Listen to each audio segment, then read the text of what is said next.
Hello, my name is Voya and welcome to my deep guide, and in today's video we are revisiting the fabulous and Supernote A6X2.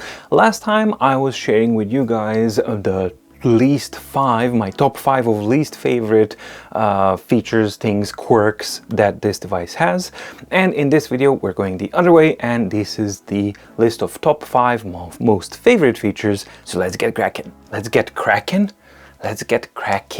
And the first thing that I really love about the Supernote A6X2 Nomad, either version, is basically the design and the ergonomics that they've had here. So first of all, my first impression is, and the first biggest change is that we have this perfect symmetry on left and right, top and bottom, and in combination with the accelerometer, that is just something that makes this device much more easy to use, and it's somehow far more approachable, for me at least. It just makes a very big difference when it really doesn't matter how I take it, what I do, it just kind of works. The second thing about the design itself that I really love, and it really matters to me, is the off-white or grayish type of color that sort of matches the screen, but not so much, but it's close enough to the screen and it's not white that it actually makes perfect sense. That's something that I really loved about Remarkable 2, and it's something that I really love to see on this one as well. The third thing I love about the design of it is the thinness and of course the lightness as well. So everything combined, these things combined, just provide for a really, first of all, extremely pleasant design experience overall when you're interacting with the device, but far more importantly, the ergonomics of it, including the gray surface and the lowered contrast between the screen and the frame of the device, all provides a really good overall ergonomics experience with the A6X2. The second thing I really love about the A6X2 is the addition of the accelerometer and the option that you have the auto rotation option here. Now, that is by no means any huge innovation or anything like that, but to me, why I'm mentioning it is that yeah, many devices have this, but it's about how it is implemented and how the feature itself complements the user experience of the device. So what does that mean? Well, for me it means that on many devices I end up actually fighting the auto orientation, and ultimately, more often than not, I will end up disabling it in order to avoid the unwanted rotations. A typical example of that for me is Kindle Scribe. With that one, I constantly fight it, and it's like way too sensitive. Yes, it's precise, but it's far too sensitive for the chaoticness and imperfections of normal, regular, day-to-day use of these devices, because it may be on my lap and maybe my lap is going to be tilted a little bit in towards down, and by now Kindle Scribe and books devices and most devices, they would have already flipped over, and that's not necessarily what you want. And that again to me shows that somebody was really paying attention when they were integrating this feature, because the way that the auto orientation is implemented on the A6X2 just works, and it works exactly when I want it to, which means if I just flip it around, it'll do its thing and I'll be able to, you know, flip around and see what I need to see and do everything that I need to do. But actually, like, it's never, close to never happening that it accidentally tilts when I don't want it to. And I think that either by accident or by design that they've done that. But yeah, for me, this really works because I am able to easily kind of flip it around, get a better kind of view of the situation, use it like that, and I can safely tilt it around here a little bit forward, a little bit back, and it doesn't do the unwanted thing. It's only when I actually flip it around that it detects, hey, now I'm completely flipped. I'm not just slightly flipped, but I'm completely flipped, and now I will change the orientation. And for me, that is a big plus on the A6X2. The third thing that I really love about the A6X2 are these two touch stripes. Now, granted, that is not going to be a everyone's top pick. On the contrary, I think some people are going to say like, I freaking hate it. And that's a good reason, because if you have objective issues with ergonomics of it, or it's doing something that you don't want it to do, then of course it's going to be annoying. For me, I'm fortunate enough that my workflow and my work habits are such that these do not interfere with my habits of how I hold the palm on the screen, how I write, and how I interact with the device. So with that in mind, the addition of the second stripe, the option of, actually it took me a while to kind of get used to that I have the option of sliding and searching through the document with the second stripe. So that's something that definitely kind of took a little while for me to understand that I can actually use it properly. And I don't really use it that much for all of that. What I do use it mostly for is when I write. My button, if I do have a pen with a button, is actually the selection tool. For this example, I'm just using this default pen here, but actually let me just grab the pen that I normally use. This is Samsung S7 pen. So this one has a button, and this for me is a selection tool, because I use the headings and keywords and the links a lot.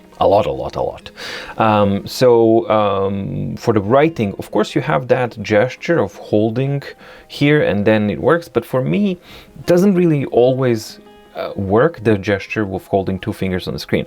But holding two fingers on the second stripe works without a fail every single time, super fast and super easy. And that basically completes one of the things that I was missing on the Supernote workflow, which was I had to choose like what the button is going to be. Is it going to be the selection or the eraser?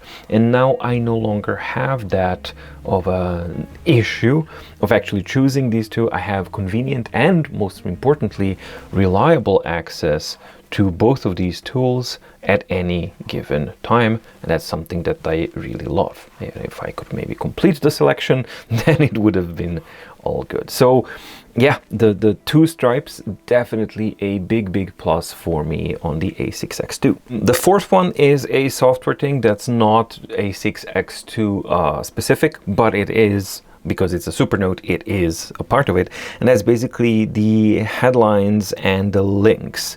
And for me, that is an absolutely indispensable tool, and what I'm talking about is headline and a link, if somebody knows. So you just use the selection tool to select, actually I could select the whole thing maybe, and you can make it a heading, right, of some sort.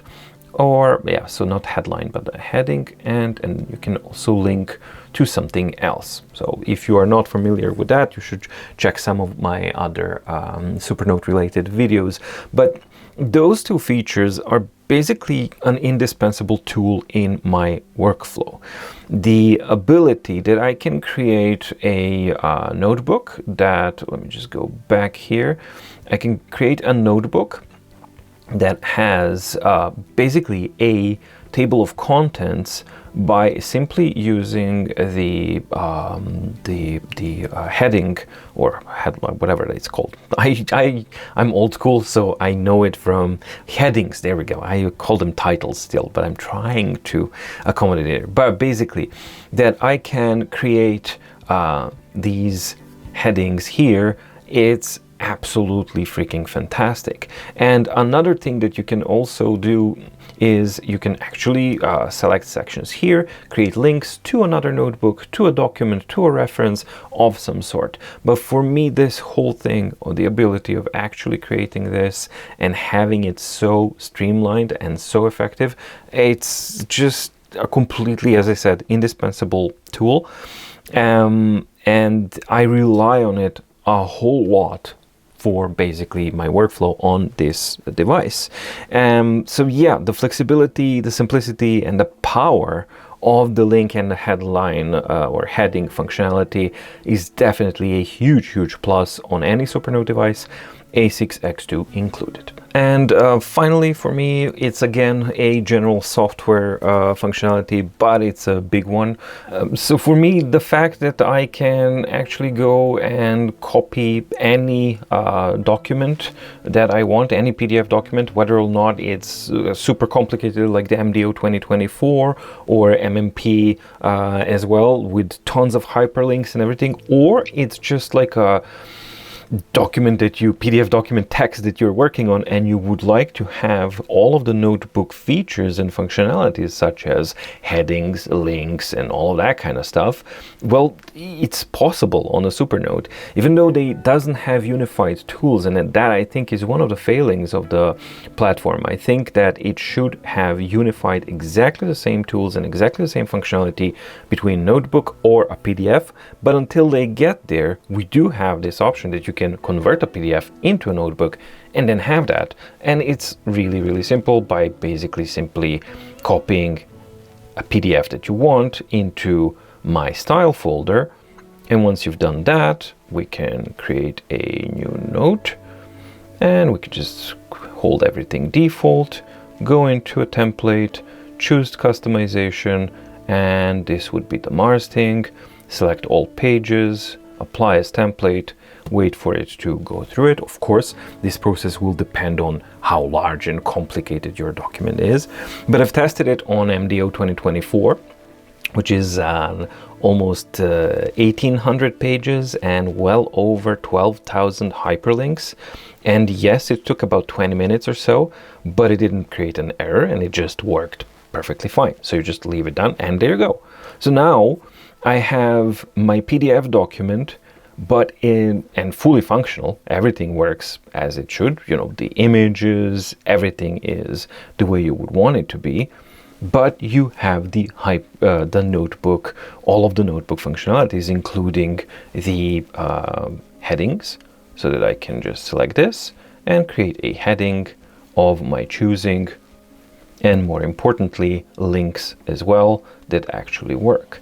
So the one thing that you don't have is the highlighting brush. So the highlighting brush works only in the PDF mode, and everything else is in the notebook. So you can actually kind of determine what is the priority that you want. But this one I think is a marker. Yeah, so you don't have a highlighting brush in notebook. So if you want to do highlighting and text marking and things like that, then it's better to leave it in the default reader. But if you're relying on all of these things, you have that option as well. And for me, that flexibility is really good. And one additional thing, you can actually import this into a real-time handwriting recognition notebook as well, in which case all of your handwriting there is then searchable because it's converted to text. So tons of power and tons of flexibility here as well. And another tool that is basically, yeah, unmatched on the market currently. Yeah, Books is doing something, but it's nowhere near as good as this. All right, so those are my top 5 favorite features, or whatever you want to call them, of the Supernote A6X2 Nomad.